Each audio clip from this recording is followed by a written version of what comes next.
La palabra harén proviene del árabe, que significa prohibido o tabú. Significa recinto sagrado para los extraños. Es un espacio diferenciado de la vivienda. La idea que tenemos es la clásica imagen del harén musulmán, pero hay otras concepciones de harenes que se distinguen según la cultura. Las raíces del harén tienen su base en la práctica de la poligamia. En la historia antigua vemos cómo la poligamia era práctica habitual por el Antiguo Testamento. Conocemos cómo Abraham tenía 2 esposas. Y comprobamos cómo muchos reyes de Israel también practicaban la poligamia. En la religión musulmana, su libro sagrado, el Corán, permite la poligamia y dice: podéis disponer de 2, 3 o 4 mujeres que os gusten, pero si teméis que no podéis ser equitativo, entonces desposar solo a una. Las 3 grandes religiones monoteístas permitieron la poligamia. En el mundo cristiano, a partir del Concilio de Trento en 1563, la poligamia es repudiada. Harenes masculinos han existido, pero la historia los ha ocultado. No puede entenderse que un hombre pueda servir a una mujer. Hay 3 historias de mujeres que poseyeron harenes masculinos. La emperatriz china Wu Chao, que gobernó un país tan inmenso como China y que consiguió su estabilidad política y social. Wu Chao aspectos tiene que llaman tremendamente la atención. La primera es que cuando recibía embajadores y otros personajes, les exigía practicar el amor con ella. Es llamativo que teniendo ya 60 años, constituyó un harén masculino que le llamó el Instituto de la Grulla, compuesto por unos 50 hombres jóvenes, para que la atendieran en sus apetencias sexuales. La emperatriz Wu Chao era muy bella.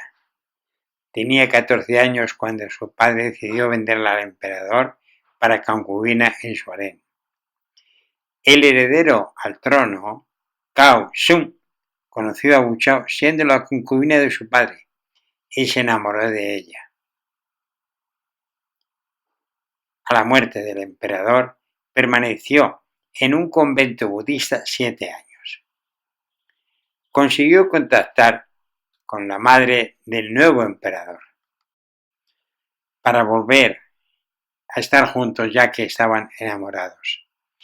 Consiguió salir y el emperador la convirtió en concubina. Cuando Cao Shun llegó a emperador, ya tenía una esposa oficial y una concubina principal, así que lo máximo que consiguió es convertirla en concubina de segundo grado. Wu Chao le dio un hijo al emperador. Esto provocó intrigas y conspiraciones por parte de la emperatriz y la primera concubina, que veían en peligro su posición en el harén. Wu Chao conspiró contra la emperatriz, acusándola de haber asesinado a su hijo, cuando fue ella misma quien lo hizo asfixiándole. Se distinguía por dulzura y sensibilidad. Consiguió eliminar a sus adversarias, provocando su destierro y posterior asesinato. Al emperador le dio 4 hijos. Wu Chao fue nombrada primera consorte y en consecuencia emperatriz. Lo primero que hizo fue deshacerse del primer hijo de la primera esposa, que era heredero al trono. mandándole como embajador a un país muy lejano. La vida del emperador era muy intensa, estaba muy controlada, pues cada uno de sus actos sexuales se tomaba nota por parte del jefe de los eunucos, que además se dedicaba a preparar el siguiente encuentro sexual del emperador. Dentro del mundo chino había la creencia que la vida del emperador sería mucho más longeva en función de su actividad sexual, por lo que su acto sexual era práctica diaria en la vida del emperador. El emperador Huangdi odió sus deberes políticos y se dedicó a tiempo completo a la práctica sexual. Disponía de un harén de 6.000 mujeres y tuvo grandes problemas para tener hijos. Para conseguirlo, el jefe de los eunucos le preparaba cada noche 9 concubinas, ya que para los chinos el número 9 es mágico. La gran lideresa bereber Caína de Mauritania pertenecía a la tribu de los cenatas, era de religión judía y sacerdotisa. Fue la encargada por su tribu para hacer frente a la expansión del mundo musulmán en el norte de África. Caína disponía de un harén masculino de unos 400 hombres para que le atendieran en sus apetencias sexuales. Otro caso es de la reina Nzinga de Ndongo, que vivió de 1582 al 1663. Fue una mujer que luchó por lograr la independencia de su pueblo de Angola ante el colonialismo portugués. Es conocido que tenía a disposición un amplio harén de hombres para que la atendieran. Se conoce otro tipo de harenes que eran complementarios a los de mujeres y que estaban compuestos de hombres para hombres. El más conocido, el del emperador Jahangir de la India, que tenía un harén femenino y otro con unos 1.000 hombres jóvenes. La prohibición de la tenencia de harenes tardó mucho en quitarse en China. En Hong Kong estuvo vigente hasta el año 1971, fecha en que se prohibió. El harén imperial estaba en una zona separada y recibía el nombre de Hou Gong. Los harenes chinos exigían riqueza y esto solo era posible en las clases adineradas, nunca en las clases pobres. El más famoso era el de la ciudad prohibida de Pekín. El harén del emperador chino estaba situado totalmente amurallado y se combinaban patios junto a largos pasillos, lleno todo de abundante vegetación. El lujo estaba presente en todas partes. La principal figura del harén era la emperatriz, que disponía de su propio palacio, y su función era conseguir una buena administración del harén, de la que era máxima responsable. Después se encontraban las favoritas y el resto de concubinas, que disponían de lujosas habitaciones, con muebles elegantes, vestimenta de seda y abundantes joyas. El harén se regía por un estricto reglamento. Cada una de las mujeres que formaban parte del harén tenía un rango, y en él había una jerarquía de hasta 8 niveles. En cada nivel estaba arreglado qué objetos podían disponer en sus habitaciones, la dieta de cada una de las mujeres. En el harén había rivalidades y competían entre ellas con la finalidad de ascender dentro de la escala jerárquica de las favoritas del emperador. Las intrigas, conspiraciones, asesinatos y muertes extrañas entre las mujeres del harén eran frecuentes, así como la de sus hijos. Una tradición en el harén chino imperial era que cuando el emperador moría, sus viudas, su harén, las mujeres de su harén, eran rapadas y se les conducía a un convento budista donde permanecían de por vida hasta su muerte. La única figura que podía estar dentro del harén eran los eunucos. Un eunuco es un hombre castrado que se destina en los serallos a custodia de las mujeres. La castración en China la hacía un cuchillero que cobraba por la realización de la castración. Si era voluntaria, se realizaba un ritual.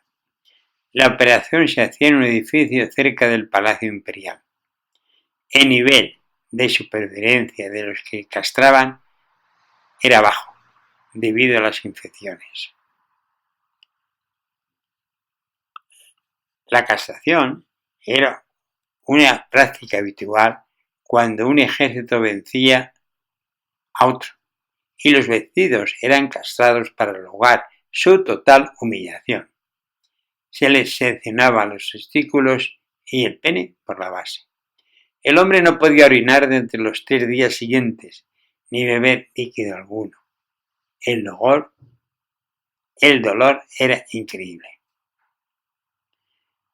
Pasados los 3 primeros días, si conseguía orinar, tenía muchas posibilidades de sobrevivir, y si no lo hacía, tendría una muerte con grandes dolores. Para evitar que se cegara la uretra y poder orinar, se introducía una pequeña sonda que tenía que retirarse en cada emisión. Sus partes íntimas, seccionadas, se guardaban durante toda la vida, porque un hombre no puede estar incompleto en el cielo. Así lo marca la religión taoísta. Pasados los 3 meses de operaciones, el eunuco podía entrar al servicio del palacio bajo la estricta dirección de un eunuco maestro y aprendería distintos oficios. Tras la operación, solía darse un periodo de incontinencia urinaria, que en algunos casos se hacía perpetuo. Los ojos tenían olor a orina, porque eran incapaces de controlar la emisión, y si lo hacían en los sitios más inoportunos, eran castigados recibiendo latigazos. Los eunucos más apreciados por las mujeres del harén eran los de unos 10 años, puesto eran considerados casi niñas. Se les permitía el acceso a la intimidad de las mujeres. Se les denominaba eunucos puros. Conforme crecían, eran alejados de la intimidad femenina y sustituidos por otros más pequeños. Cada año eran examinados los eunucos por los médicos para certificar que seguían sin sexo. Algunas veces el grosor de las cicatrices hacía pensar que se le estaba reproduciendo, lo cual era imposible. Los harenes más conocidos a lo largo de la historia son el rey Tamba de Benares en el siglo VI, que tenía 16.000 concubinas. El sultán Ghiyas Din Kiji, el siglo XV, que tuvo unas 15.000 concubinas. Kublai Khan de los mongoles, con 6.000 mujeres, el año 1294. El emperador Jabún de la India disponía de 6.300 mujeres y un harén masculino de 1.000 hombres. Aquí es donde aparecen los harenes masculinos al servicio del hombre. El emperador Akbar el Grande de la India, 300 esposas y 5.000 sirvientas dedicadas a dar placer sexual. El emperador Achyuta Deva, reinando entre 1529 a 1542, tuvo a su servicio 12.000 mujeres, de las cuales 4.000 de ellas vivían en el palacio, y su finalidad era la reproductiva. El emperador Mulay Ismail de Marruecos, en 1700, tenía 4.000 concubinas, y su deseo era hacer el amor cada noche con una mujer virgen. El emperador Yanti, que tenía una emperatriz, 2 reinas suplentes, 6 consortes reales, 72 ramas reales, 3.000 sirvientas de palacio y 2 concubinas de su padre. Su harén estaba formado por 3.083 mujeres, la mayoría jóvenes, para dar satisfacción a sus deseos. Firuz Shah, del sultanato de Tughluq, poseía más de 3.000 mujeres bellísimas. Ordenó a sus mercaderes que recorrían el mundo traer las mujeres más exquisitas y sensuales que encontrasen en sus viajes del mundo, por muy lejano que estuviera.